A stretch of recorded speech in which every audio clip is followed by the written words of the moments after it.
सिंह साहब बार बार कहते हैं, और मैं समझता हूं कि इस देश के मीडिया ने कुछ लोगों को जबान दी है। धन्यवाद करना चाहिए इस देश में RSN सिंह, GD बख्शी, सुशील पंडित जैसे लोगों का, जो टेलीविजन पे खुलेआम कहते हैं कि यह मुमकिन नहीं है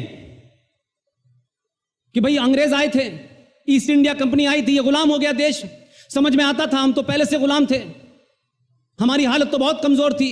लेकिन मुझे दुख इस बात का होता है कि आजाद भारत के अंदर एक महिला आती है और पूरी पार्टी उसकी गुलाम हो जाती है।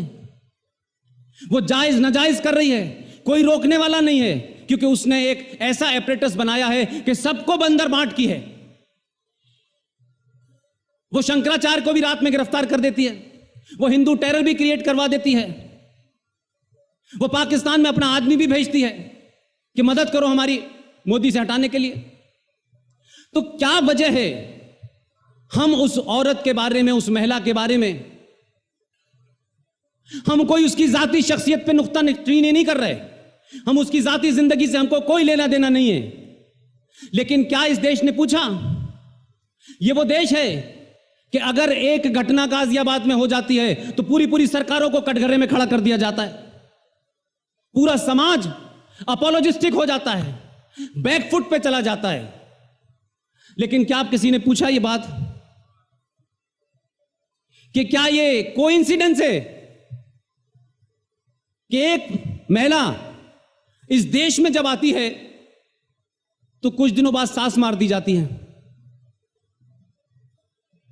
देवर मार दिया जाता है, और तो और अपनी बेटी की शादी जिस शख्स से करती है वो अच्छा भला बर्तन बना रहा था आपके पड़ोस में मुरादाबाद में, उसके खानदान में सब ठीक चल रहा था, उसके पिता की कमरे में लाश मिलती है, भाई होटल में मरा पाया जाता है, बहन एक्सीडेंट में मारी जाती है। क्या देश इसको नहीं पूछेगा कि ये कैसे मर रहे हैं? भाई नहीं पूछा किसी ने। उसी के दौर में आप सोचिए कि हिंदुस्तान के दो बड़े कद्दावर लीडर, उनकी पार्टी क्या है नहीं क्या है वो मेरा विषय नहीं है, वो देश के लोग थे, इस पार्टी में चले गए उस पार्टी में चले गए और आना जाना लगा रहता है। एक माधवराव सिंधिया का नया जहाज जिसमें देश के 5 पत्रकार बैठे हुए थे, उसमें हवा में क्या हुआ कि 5 लोग मारे गए, माधवराव सिंधिया की मौत हो गई। आप बताइए, मुझसे सारे लोग बड़े हैं, किसी अखबार में इस बात का सवाल उठा कि इसके ऊपर कमीशन बैठना चाहिए, जांच बैठनी चाहिए? यह सवाल ही नहीं उठा। उसी पार्टी का दूसरा कद्दावर नेता राजस्थान जाते में सड़क में मार दिया जाता है, भूतपूर्व गृह मंत्री होता है राजेश पायलट, इस पे सवाल नहीं उठता, इसके ऊपर कोई कमीशन नहीं बनता। लेकिन जस्टिस लोहिया की मौत कैसे हुई थी, उसमें एजेंडा था, उसके लिए पूरा देश चिंतित था। और अब तो पूरी दुनिया के सामने सबको पता चल गया। आप ही के बीच में से लोग उठे और उन्होंने कहा कि ये जो थ्योरी चल रही है, इस थ्योरी के अलावा भी एक थ्योरी है, उस थ्योरी को कनेक्ट किया और कनेक्ट करके एक किताब लिख दी। और एक हमारे दोस्त ने उस किताब के ऊपर एक फिल्म बना दी और वो फिल्म आप सबके सामने है। उस फिल्म के अंदर जितने भी तथ्य दिए गए हैं वो 1100% सच्चे हैं, ओरिजिनल हैं, कोई मैनिपुलेशन नहीं है। और उस फिल्म का नाम है ताशकंद फाइल। आप देख लेंगे उसको जाकर के, तथ्यों और कागजों के साथ देख लेंगे। 40 देशों से उसमें साक्ष्य जुटाए गए हैं, तब वो फाइल बनी और 2019 में पता चला कि भाई शास्त्री जी की मौत कैसे हुई थी। तो मैं ये मानता हूं कि अगर आप अलर्ट होते हैं और समाज जाग जाता है तो फिल्में भी बनती हैं, किताबें भी लिखी जाती हैं, सवाल भी उठते हैं। और अब तो ये लग रहा है कि कहीं ऐसा ना हो कि अभी तो हिंदू टेरर थ्योरी के पिताजी अंदर गए हैं। मैं अभी सिंह साहब से 3 दिन से कह रहा हूं कि हिंदू टेरर थ्योरी के पिताजी तो किन्हीं और कारणों से गए हैं, वो भी मामला आएगा, वो अलग बात है। लेकिन चचा दिग्गी सुनाई नहीं दे रहे आजकल, कहीं उनका कोई बयान नजर नहीं आ रहा। वो कहीं किसी महफिल में किताब का रिबन काट नहीं रहे, किसका रिबन काट रहे हैं ये पता ही नहीं चल रहा। तो सवाल यह है कि जब सत्ता के पीछे शक्ति के साथ उसका समाज खड़ा होता है तो 370 भी हटता है, चिदम्बरम अंदर भी जाता है और थोड़े दिन की बात और है, आज 28 तारीख है, 30 तारीख को अखबार के घोटाले में जो बेल पर हैं उन पे भी कार्रवाई शुरू होने वाली है। तो ये मत समझिए कि आप जो गलती पिछले कई सालों से कर रहे थे कि आपको तो वोट देना है, किसी को दे दो भाई, हमें क्या फर्क पड़ता है, इनको आना है उनको आना है। लेकिन पहली बार आपको भी एहसास कर दिया कि उनको नहीं आना, इन्हीं को आना है। आप अपनी इस ताकत को बनाए रहिए। और मैं जो देख पा रहा हूं, मेरे सीनियर जो देख पा रहे हैं, आप अपनी सनातन संस्कृति को प्राप्त करेंगे, उसकी शुरुआत हुई है। लिहाजा इसके साथ साथ आपको अपने अंदर, अपने गिरेबान में झांकना पड़ेगा। ये वो लम्हे हैं कि जिस लम्हों में अगर आप कोई खता करेंगे तो 1000 साल के बाद तक नजर नहीं आएंगे, आप कहीं पता नहीं चलेगा, क्योंकि अब तक लोगों ने आपको, आपके इस पुरुषार्थ को, इस ताकत को समझा ही नहीं था। अब वो समझ गए हैं, वो दूसरी तैयारी करेंगे। आप ये ध्यान रखिएगा कि अगर किसी कारण से भी अपनों से गलती, हमारे लिए गलती, हमारा ये नहीं हुआ, उसका ये नहीं हुआ, ये स्थिति इस देश में 500 साल तक बना के रखनी है कि इसके अलावा, इस सोच के अलावा लोग सत्ता पे न बैठे। 2 घटनाओं का जिक्र करके मैं अपनी बात को आगे बढ़ाना चाहता हूं। बोर हो रहे हो तो बता दीजिएगा।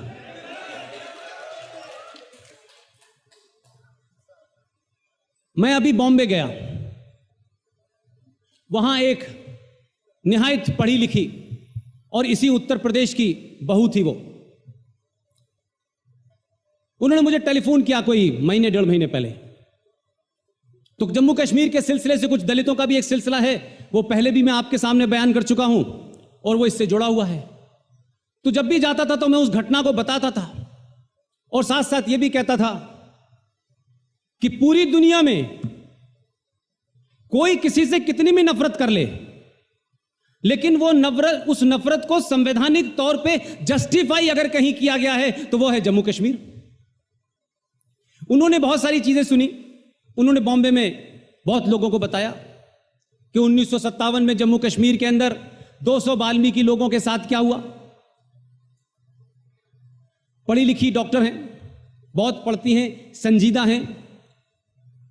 तो बड़ी मायूसी के साथ उन्होंने मुझसे कहा कि पुष्पेंद्र जी, क्या मैं आपको भाई कह सकती हूं? मैंने कहा कहिए, इसमें किसने रोका है आपको भाई?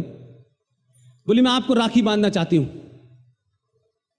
मैंने कहा 15 अगस्त को मैं मुंबई में होऊंगा, आप मुझे वहीं राखी बांध दीजिएगा। जो बात उनसे मुझे करने के बाद पता चली, शक मुझे हल्का सा था, लेकिन क्योंकि वो ज्यादा किताबें उन्होंने पढ़ी, क्योंकि उनका वो एरिया है। उन्होंने कहा पुष्पेंद्र जी, मेरी एक मुहिम चल रही है, मैं आपसे उसमें मदद चाहती हूं। मैंने कहा समाज के किसी भी ऐसा काम जिसमें समाज जुड़ जाए, आप रात के 2 बजे भी कहेंगी तब भी मैं हाजिर हो जाऊंगा। जो इंपॉर्टेंट बात है जो मैं आपके सामने कहना चाहता हूं, अगर किसी को दिल को चोट भी लगे तो मुझे माफ कर दीजिएगा, क्योंकि इसमें मेरा कोई हित नहीं है, मेरा कोई एजेंडा नहीं है। मैं उस समस्या से जूझ रहा हूं, उसकी निटिगिटी को समझ रहा हूं। ये जो हमारे वाल्मीकि लोग हैं, जो दलित लोग हैं, ये सुअर क्यों पालते हैं? मैं चाहती हूं कि अब ये सुअर ना पालें। मैं उनकी बात को समझा नहीं।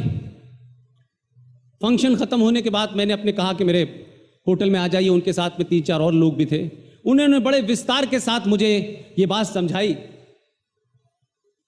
और उस पूरी बात में मुझे लगा कि क्या इतने बड़े सैक्रिफाइस को, इतने बड़े एक ऐसे समय में जब आप खुद खतरे में हो, आपका समाज खतरे में हो, आप उससे समझौता करने की जगह आप उससे लड़ने की डिवाइस निकालते हैं। यह बहुत कम होता है।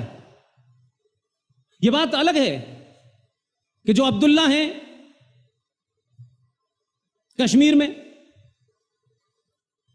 वो मुसलमान होने का दावा तो 300 बार बताते हैं, लेकिन इस बार उनकी हिस्ट्री निकाली मैंने और ये पूछा कि अब्दुल्ला साहब आप बताइए 1722 में आपके जो पूर्वज थे उनका नाम क्या था। अब उन्हें पता है, ये बात अलग है कि पब्लिकली नहीं बताते। ये अब्दुल्ला फ्रॉड, इसके पूर्वजों का नाम 1722 से अगर निकालें आप तो उनका नाम था राघो राम। अब जिन लोगों ने 2 रुपए किलो चावल और तलवार के जोर पे अपना धर्म बदल लिया, अपना नाम बदल लिया, वो किनको प्रताड़ना दे रहे थे, इस रेफरेंस में यह बात कहना चाहता हूं।